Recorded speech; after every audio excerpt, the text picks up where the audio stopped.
Here's a quick tip for you guys. Who's written you the largest check in the time that you've been in business in your sales career? Who has written you the most amount of money in a check or credit card? And here's the question. Why haven't you gone back to them? I can guarantee you have a list of 5 or 10 people that have done some of the largest deals, and you're not staying in contact with them. You're not doubling up. And it's because I'll tell you why. It's because you're afraid. And I'm afraid too. You don't want to admit that. I don't want to admit it. It's the truth. And when you start being honest with yourself about what's actually happening, the fact that you're giving yourself excuses, you're giving yourself outs, reasons not to call somebody, not to do something, not to better support your family, that's gonna negatively impact your sales big time. It's going to affect the life that your family lives. You're not going to be able to go on the vacations that you want. You're not going to get the car that you want. You're not going to live in the neighborhood that you want. You're selling out of all your dreams. When I realized this, my life changed. When I realized that I had control over all this, I was the one that was going to decide who I was going to call and how I was going to talk to them. And I was going to be the one that was going to get the sales training that I needed to be able to become successful. See, my dad always told me that you're going to have to eat some shit to be successful in business. And I never understood how much I would have to go through to really be successful.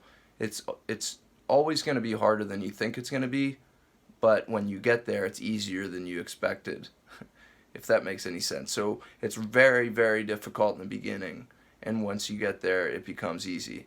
So for me, when I'm selling, I make it look really easy. And when I'm dealing with my reps, they always ask me, like, I don't understand. It seems like you just do this so naturally. It's because I had struggled for 10 years before that. It's because I fumbled and embarrassed myself for years upon years upon years before I figured this game out.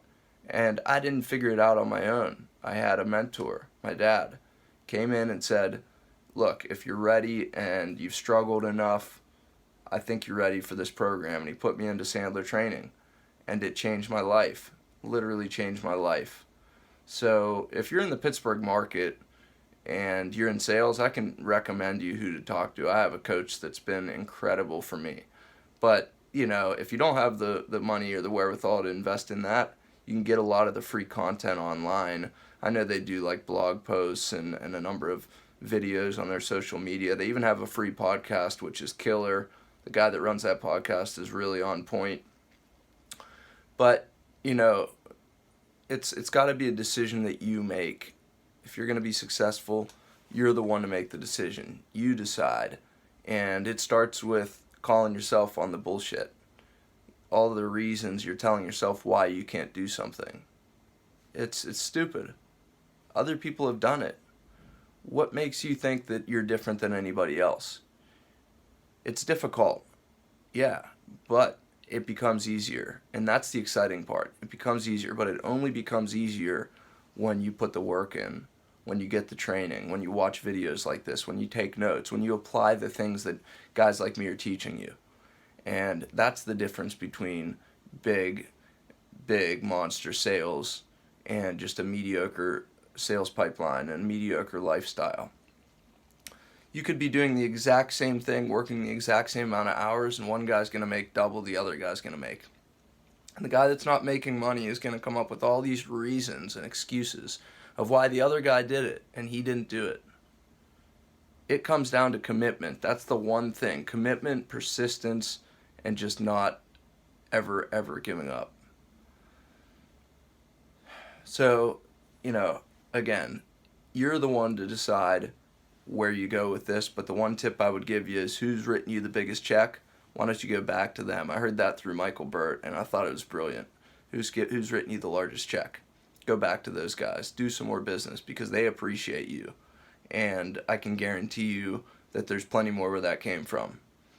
So, anyways, leave me a comment down below. Let me know what you think about this concept, this idea of going back to the people that have done the most business with you and really seeing if you can build and develop those relationships tighter and deeper. All right, and definitely subscribe to the channel, share it. I'd love for you guys to share the content if you know somebody that's in sales that would, get some value out of this. But wanted to shoot it out to you guys right away. All right, take it easy, guys.